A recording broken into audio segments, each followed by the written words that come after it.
We are not owners of this gift, but we are guardians of it. So if you have a special gift, if you could play bass, if you could play drums, if you could play guitar, if you could sing, and you're stewarding these gifts, they're not meant for you. They're meant to serve others. If I was the greatest teacher of all time, but I sat up here quietly, who am I serving? No one.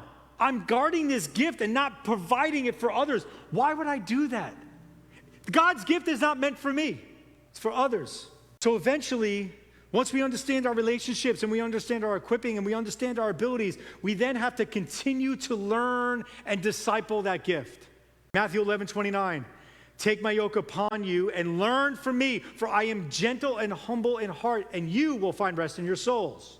To learn implies that we need to understand that it's not just an intellectual study. When you learn, who here learns by reading? If you learn by reading. Who learns by listening and hearing? Who learns by physically touching what you need to do? That's me all day long. You have to learn through doing what can best suit you, but also through repetition and practice. Over and over and over again. Listen, when I was doing my doctoral studies, do you know how hard, I hate reading. I hate it.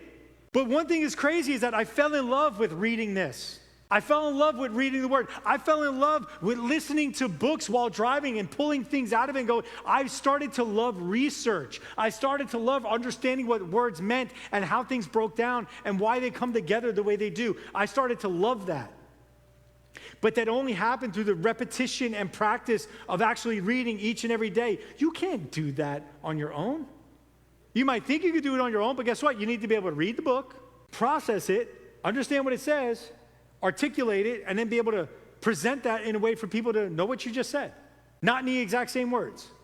Because then you get in trouble for, plagiarizing. It used to happen all the time.